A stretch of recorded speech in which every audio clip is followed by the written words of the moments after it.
Hi everyone, Elizabeth Lee here, registered herbalist. And I just want to talk a little bit about, what a day in the life of an herbalist looks like. So today I actually had some other plans. And so I did not schedule any intake appointments this morning, but there's still acute care cases that come up all the time. So last night I had a call from a mom with a 5-year-old little girl who has an extreme eczema flare, and she needed more of the salve I showed you before that had the poke in it, but then also another ongoing salve to keep that skin moistened to avoid a future eczema flare that can be used tonically that doesn't have the poke. So I was up early this morning getting those 2 orders ready, and then while I'm doing that, I get a message from another client whose young daughter is having really terrible PMS symptoms to the point she is throwing up.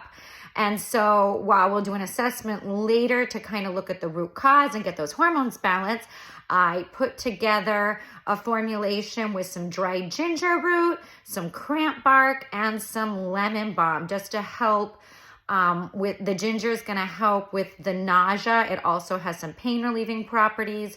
The cramp bark is a uterine smooth muscle relaxer, and the lemon balm is just slightly uplifting for when we get really tired on our period. So I put that together, and she's coming over to pick that up for her daughter, and hopefully that, along with a heating pad and a hot water bottle, will give her a little bit of relief today.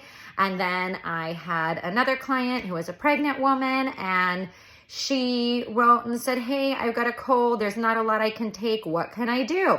And so I'm sending her off to the drugstore to get some NAC. It's really great at thinning mucus. And then what do you have around the house that can help with that cold? So I said to take an entire lemon, peel it, leave on the white, chop it up, put it in with 2 garlic cloves, some maple syrup, or you can use honey depending on, if you're in a situation where you have to avoid honey or not due to botulism for age and pregnancy.